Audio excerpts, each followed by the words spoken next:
Okay. Hey, what's up, everybody? It's Father Jerry on August 3rd, day after the elections.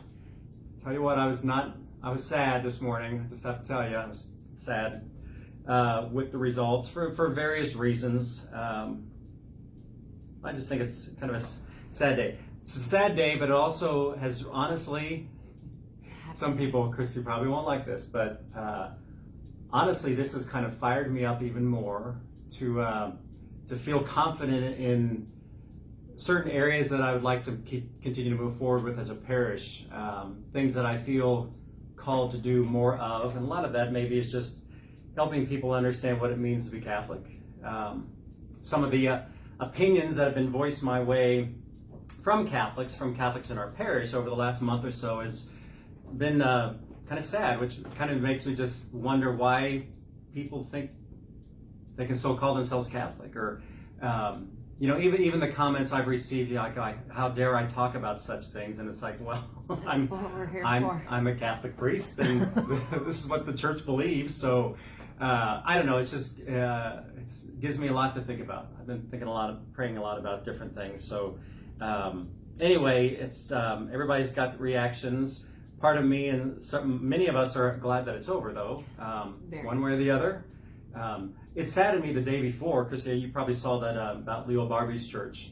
Reverend Barbie's been a staple here in Lawrence forever. He and Monsignor Vince Christie were chaplains for the football team way back when, and so I knew Reverend Barbie back then. I've seen him here for a couple events, but to see the vandalism that happened to his church, and not just his church, a lot of people. I just found out that my previous parish in Topeka, St. Matthew's, was vandalized over the weekend too.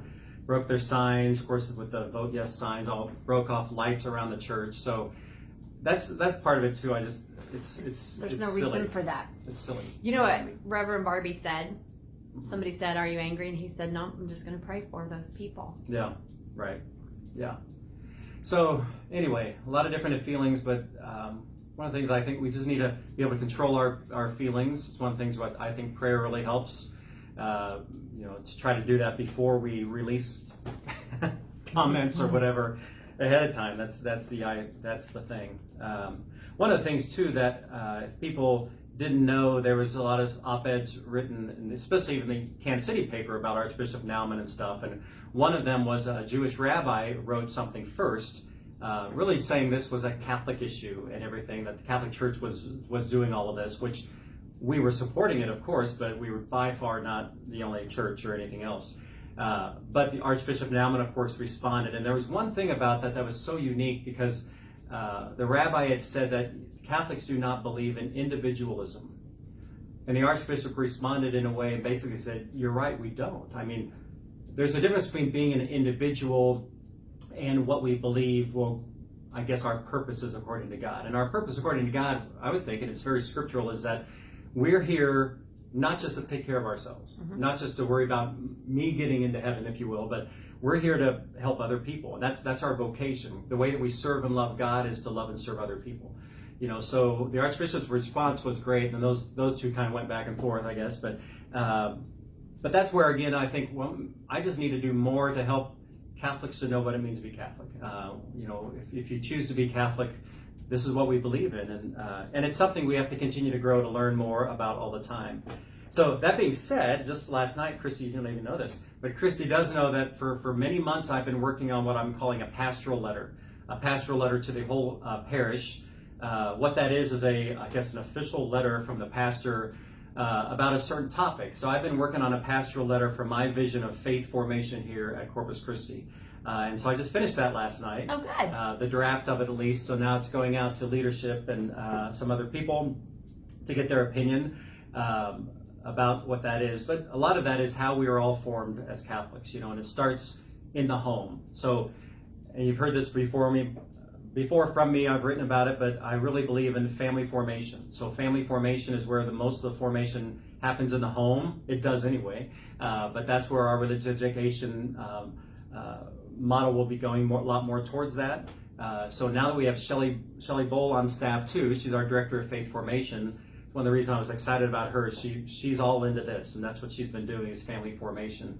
So you'll be getting a newsletter from us here in 3 weeks or so. It comes out the first week of September. Another one of our stewardship newsletters. You can read more about Shelley in there, as well as eventually I'll be sending out this pastoral letter to the whole parish.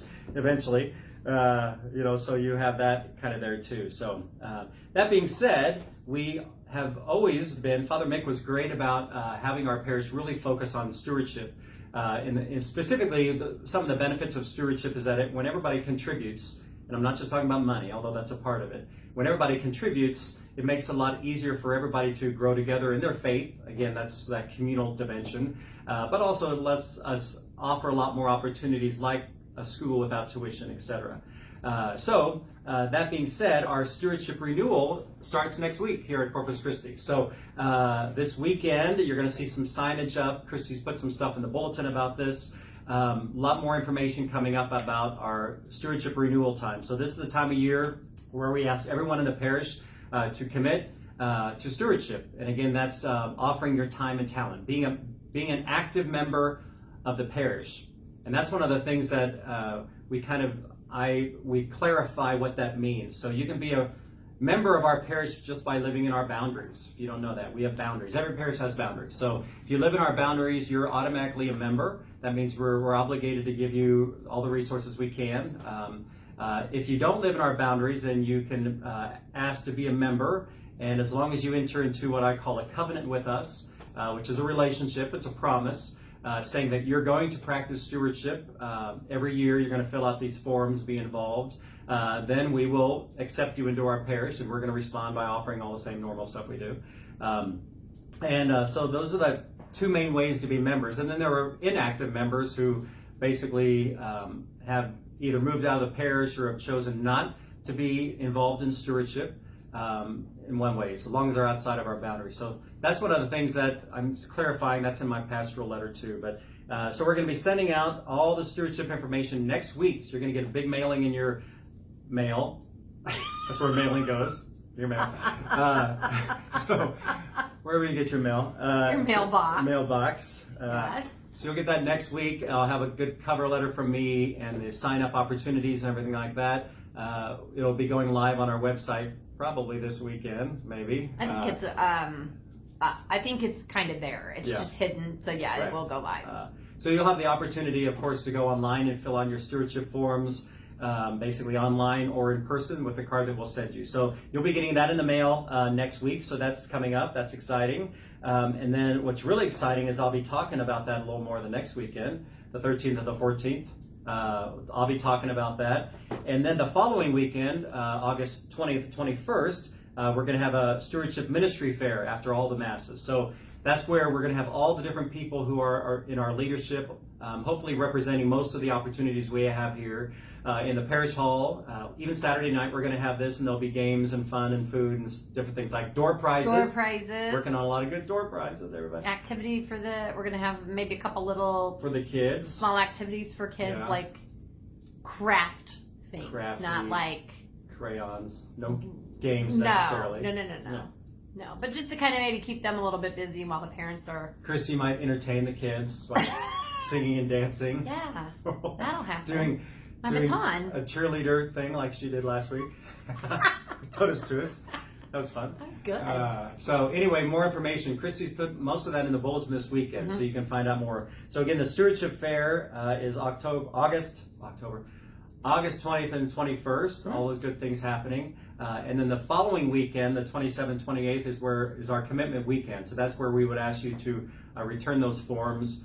We also are going to have people from the parish speak about stewardship the weekend of the 20th, 21st, because you guys hear from me way too much. So it's always better to come from some of your own folk in the pews. So anyway, there's a lot coming up in regards to stewardship. So please pray for our parish. Pray for just the wisdom to know kind of what God is calling you to do to help out our parish and our good ministries here.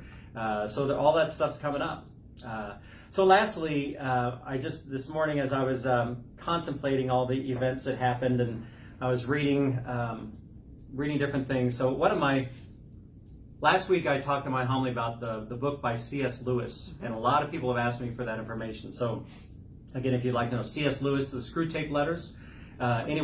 One of my, C.S. Lewis is great, but one of my favorite Catholic authors is Dr. Peter Kreeft is his name. Read so many of his books. I think he's published over 100 books. He's a professor of philosophy and theology at Boston College. And he's a great speaker. I was thinking I would love to bring him here. I don't think we could afford him. Yeah, probably not. But anyway, I started reading his book when I was on vacation, Confessions of a Cafeteria Catholic, which is really good, especially with what I'm thinking right now. So anyway, I went and listened to one of his videos online this morning because he can kind of get me even more energized.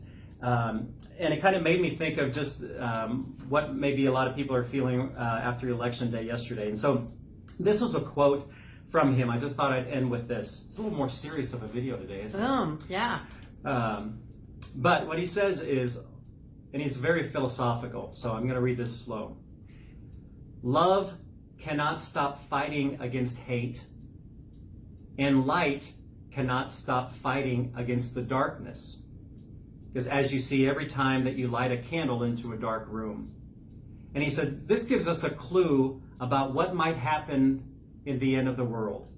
That no matter how smoky or stinky or slimy the darkness might be, it cannot ever endure the light. So no matter how many losses we face in this life, that light is imperishable. Deep Thoughts by Dr. Peter Kreeft. But I think that's so good for us to always remember that love is never going to stop fighting for what's right and for what's true. And I especially think of the love of God and the light of Christ, which we so much focus on in our church, that will never be quenched either.